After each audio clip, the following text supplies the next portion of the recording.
Գյումրիի շախմատի մարզադպրոցի շենքի հիմնանորոգում, հաղթանակի զբոսայգու բարեկարգում, բաց ամֆիթատրոնի կառուցում։ Այն 3 գաղափարներն են, որոնք հավակնում են մասնակցային բյուջետավորման այս տարվա ծրագրում ընդգրկվել։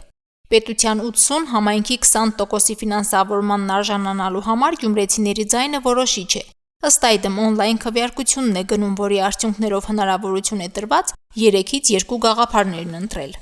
Որպեսզի չունենանք անցած տարվա դարը փորձը, այսինքն խոշոր ծրագիրը բնականաբար իր հետ նաև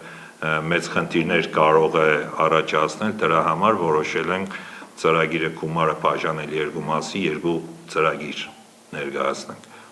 Դարը փորձով համոզված ծրագիրը թափառող շների կացարանի կառուցմանն է վերաբերում։ Անցած տարի հաստատվեց, բայց 124 միլիոնանոց ծրագիրը ձախողվեց, որովհետև քաղաքապետարանը չկարողացավ մրցույթ անցկացնել։ 6 անգամ հայտարարեց, 6 անգամ էլ հայտ ներկայացնող կազմակերպություն չեղավ։ Նախորդ տարվա ծրագրում կար նաև որոշակի տեխնիկական խնդիր, որը փորձեցինք լուծել, բայց չստացվեց, քանի որ բաղադրիչում կար նաև ամբուլատոր հատված, սա իր հերթին ենթադրում էր, որ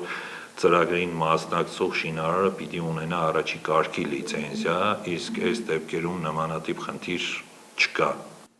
Նոր 2026 թվականի մասնակցային բյուջետավորումը նախորդի համեմատ քիչ է նախատեսված 86 միլիոն դրամ, որն էլ քաղաքապետարանը որոշել է կիսել 2 ծրագրերի միջև։ Բայց 43 միլիոն դրամը գաղափարների հեղինակները համարում են բավարար, իսկ թե հետագա ընթացքի համար լրացուցիչ միջոցներ անհրաժեշտ կլինեն, կարծում են կփորձեն գտնել։ Ներկայացված գաղափարներից մեկը քաղաքի կենտրոնի համար է։ Գյումրեցիները թե Գյումրի եկած հյուրերը հաճախակի են անցնում հաղթանակի զբոսայգու քանդած խորտուբորտ ջեմուղիներով։ Շուրջ բոլորն անխնամ ծառեր ու պոկված ցանկապատեր են։ Իր ներկայացրած գաղափարում հեղինակ Անահիտ Ղազարյանն առաջարկում է հաղթանակի զբոսայգին վերածել բազմաֆունկցիոնալ, անվտանգ եւ հարմարավետ հանրային տարածքի։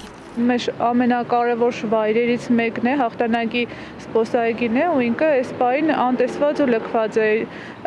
Այս ամբողջ պարիսպները քանդված են, թեկահաշտակներ չկան սայլակով մարդկանց համար կամ նույնիսկ ծնողների, ովքեր երեխաների հետ կան զբոսնելու, չնայած այստեղ շատ քիչ մարդիկ են գալիս զբոսնելու, հիմնականում վերևի հատվածն է մի փոքր մատչելի մարդկանց համար ու նորմալ։ Մնացած հատվածները ինքը ամբողջությամբ քարուքանդ է եղած, նույնիսկ մարդիկ իրենց բնական կարիքներն են գալիս եւ հոգում հենց այգու կենտրոնում էլի։ 16,000 քառակուսի մետր մակերեսով այգին միայն մաքրելով, միայն կանաչ ցանկապատները վերանորոգելով, նոր նստարաններ ու խաղեր տեղադրելով չի բարելավի։ Տարածքի ամենամեծ խնդիրը ստորգետնյա ջրատարները, քյարիզներն են, որոնց տեխնիկական վիճակն այնքան վատն է, որ այգու որոշ հատվածներում մասնակի փլուզումներ են լինում։ Բացված տեղերը բետոնային խառնուրդով լցնում են, բայց անվտանգ չեն դառնում։ Գաղափարի հեղինակները այս գործի բարդությունը գիտեն։ Գիտեք, որ 43 միլիոնը շատ քիչ է, փորձելու ենք գտնենք նոր սպոնսորներ, այսպես ասած, եթե այս տարվա մասնակցային բյուջետավորման գումարը չհերիքի, արդեն մյուս տարի եւս կներկայացնենք, եթե էդ էլ չհերիքի, այն մյուս տարի կներկայացնենք, հուսանք մի քանի տարում կունենանք ավելի բարեկարգ տարածք, ավելի բարեկարգ այգի։ Մեկ այլ գաղափարի հեղինակների համոզմամբ մասնակցային բյուջետավորումը կօգնի նաև Գյումրիի շախմատի դպրոցի շենքի հիմնանորոգմանը։ Արդյունքում այն ժամանակակից բազմաֆունկցիոնալ մարզակրթական համալիրի կվերածվի։ 50-ականների կառույցը 1996 թվականին է հիմնանորոգվել։ Քանի որ մեր մարզադպրոցը ամենացածր հատվածն է քաղաքի, դիագնոստիկ հիվանդանոցի մոտից գոյուղաճրերը հեղեղների վարարման ժամանակ անձրևաջրերի գալիս այդ ջրերը լցվում են մեր նգուղ։ Այս հիմնանորոգման ծրագրով պլանավորում ենք կարողանանք հիմնահատակ վերանորոգենք, սկսենք ֆունդամենտի հատվածից ու շարունակաբար բարձրանանք մինչև 3-րդ հարկ։ Իրենց առաջարկը գյումրեցիների հավանությանն արժանանալու դեպքում հիմնանորոգելով նաև նկուղային հատվածը շախմատի դպրոցում կունենան մարզասրահ, սաների ֆիզիկական ակտիվությանը նպաստելու համար։ Մոտ 300 աշակերտ ունեցող մարզադպրոցը չունի կրթական ժամանակակից այն պայմանները, որոնք թույլ կտան տեղում շախմատի միջազգային մրցաշարեր հյուրընկալել։ Շենքային պայմանները սեյսմիկ գնահատման արդյունքում բավականին լավն է ու առաջիկայում, եթե ծրագիրը հաջողենք էսկիզները եւս արկա են, հետո դասասենյակների խնդիր ունենք, առաջնահերթ դա է մեզ մոտ, որ պարամունքները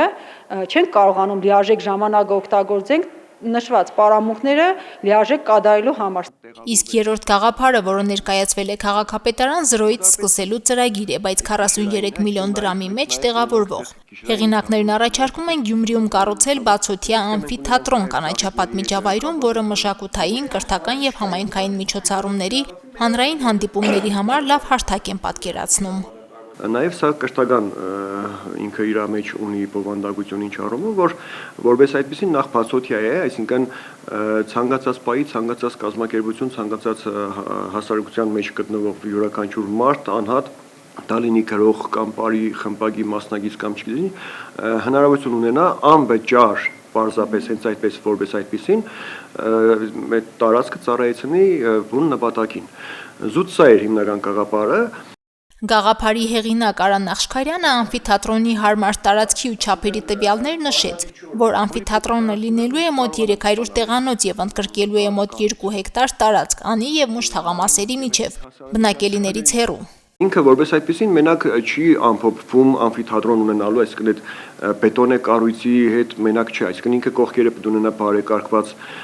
ճեմուղիներ, ծառեր, չգիտեմ, բացատներ եւ այլն, այսինքն ամեն ինչ հաշվարկված է։ Երեք գաղափարներն էլ ըստ հեղինակների կարևոր են եւ հավակնություններ ունեն դառնալ ֆինանսավորվող ծրագիր, եթե կարողանան քաղաքի բնակիչների որոշիչ ձայներն ապահովել։ Մասնակցային բյուջեով հաղթող ծրագիրը պետք է բնակչության 2%-ի հավանությանն արժանանա անցած տարվա 1%-ի փոխարեն։ Գյումրիի դեպքում 10 օրում 2612 քվե է հարկավոր յուրաքանչյուր գաղափարի համար։ Այն գաղտնի, բայց քաղաքական նախընտրական քվեարկություն չէ, համայնքային զարգացման համար է։ Ծրագիրը այս տարի նաև անձնագրային տվյալների հատվածն է մտցրել, որը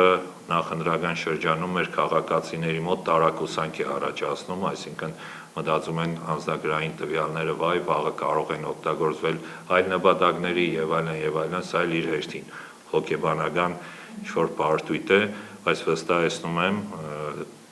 տվյալները խիստ գաղտնի են։ Քվեարկության ժամկետը երկարացվել է, բոլոր առաջարկների օգտին քաղաքացիները քվեարկելու հնարավորություն ունեն մինչև մարտի 8-ը ներառյալ։ Մարինե Տերբինյան, Արարատ Ծատուրյան, Հորիզոն։